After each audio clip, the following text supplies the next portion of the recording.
Leading the Way. This is Vermilion County's most watched student newscast with Spencer McMullen, Emily Taylor, Chief Forecaster Ozzie Magaji, and Lizzie Rabb, Sports.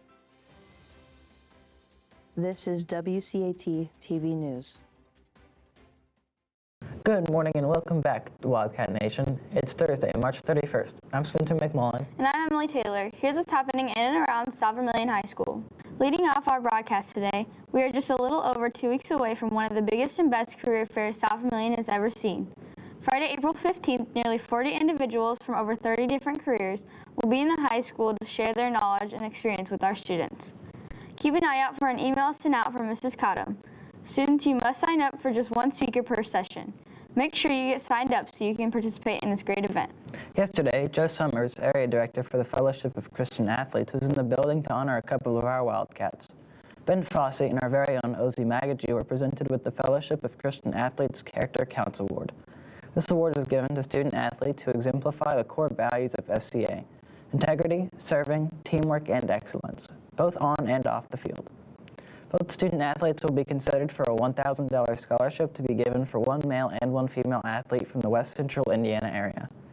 Jones & Sons Concrete sponsored the award for South Vermilion High School. Congratulations to both Ben and Ozzie. Don't forget to keep an eye on your Harmony Wildcats. Keep working hard to keep those grades up because study tables are back and operational. Every student with 2 or more failing grades are required to attend study tables. Juniors and seniors are slated for Tuesday and Thursday, while freshmen and sophomores will be Monday and Wednesday. This is after school from 3:15 to 4:15 in the cafeteria. Teachers, Mrs. Skinner would like to remind you to please make sure your Harmony gradebook is up to date and current each week so the study table roster is accurate. South Vermilion Production Company's performance of Into the Woods is set to premiere at 7 p.m. April 29th in the high school auditorium. There will also be a 7 p.m. performance April 30th and a 2:30 p.m. show May 1st. Pre-sale parent tickets are $8 and student pre-sale tickets are $5. Ticket prices are higher at the door, so make sure you get your tickets before the performance. Before we get to our lunch menu, Mr. Montañez would like to remind those students traveling to France this summer to make sure to get your paperwork turned in by no later than next Wednesday. For lunch today, you have a choice of chicken fettuccine Alfredo, spaghetti with meat sauce, and chef salad.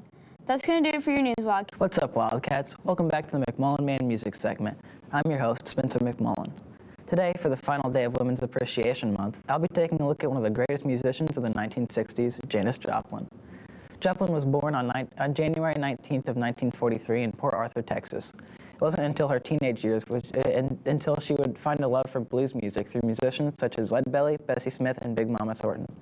It was also in her teenage years where she was bullied for being overweight and suffering from severe acne. This caused her to stick closely to reading and painting in high school. After high school, Janis Joplin attended Lamar State College of Technology, where she ironically performed with a band called the Waller Creek Boys. In 1963, after she dropped out of college, she would hitchhike all the way from Beaumont, Texas to San Francisco with her friend Chet Helms to, quote, just to get away. There, she would record a few tracks, but it was also there where she would begin her abuse of psychedelic drugs and harder drugs such as heroin. In 1965, after some of her friends noticed this behavior, they convinced her to return to Texas, where she could be with her parents. Eventually, she moved away from drugs and alcohol, re-enrolled in college, and even got engaged, although the engagement fell through. Through this time, however, she never pushed music away and continued writing and recording songs. In 1966, Janis was approached by Chet Helms and asked to join a San Francisco-based psychedelic rock band called Big Brother and the Holding Company.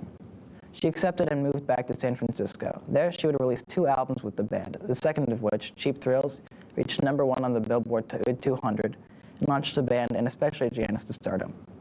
It was around this time that she would relapse and would start heavily abusing heroin. She also left Big Brother and the Holding Company in 1969 to start a solo career. Later in 1969, Joplin would release her first solo album, Cosmic Blues, which went gold. In October of 1970, during the recording of her second solo album, Pearl, she overdosed on heroin in a Los Angeles hotel room. The album would later release in March of the following year. Although her music career was short, the impact was huge. She influenced countless musicians with her howling vocals and her electric onstage antics. She showed women that rock music is for everyone and they don't need to conform to the image of femininity that people expect. Thanks for joining me on this short musical journey. Be sure to join me next week when I take a look at 10 by Pearl Jam. If you would like to suggest a topic for me to look at, be sure to email me at smcmullen22. Our Wildcat Spring sports teams are in full preparation mode for their upcoming seasons. Baseball will open their season April 4th with the home game against South Putnam. Boys golf will open April 9th on the road against Northview. Softball will also open its season April 4th against South Putnam. Girls tennis will travel to Attica April 11th for its season opener, and our track teams will host Park Heritage April 7th. The South Vermillion wrestling team had its banquet earlier this week. The MVP went to Wyatt English, who finished his career with a 69-25 record. The Most Improved Award went to Gus Strouk, who finished his season with a 20-9 record. The Wildcat Spirit Award went to Mason Wimsett. The Ed Payton Leadership Award went to Matt Gippener, and the Tim Waldrop Mental Attitude Award went to Josiah McBride. Congratulations to all of our wrestlers who had a great season. That's going to do it for sports. Now let's send things over to the Weather Center and Ozzie Magaji. How's the weather looking outside today? Well, Lizzie, yesterday was a nice warm day, but those days are going to be few and far between this next week. Today, there's a 60% chance of rain with a high around 45. Tonight, the clouds and rain will stick around with a low of 33 and 50% chance of rain. Friday, we'll see partly sunny, partly cloudy skies with high of around 51. And tomorrow night, the clouds will remain with a low of 31. So let's take a look at your 7-day forecast. Heading into the weekend, we'll see a chance of rain on Saturday, but the sun will pop back out Sunday. Weekend highs will be in the mid to upper 50s.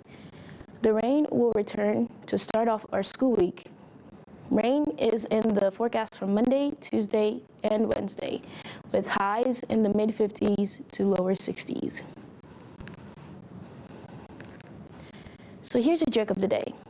Did you hear about this kidnapping at school? It's all right, he woke up. That's gonna do for your news, sports, and weather. Have a great Thursday, Wildcats.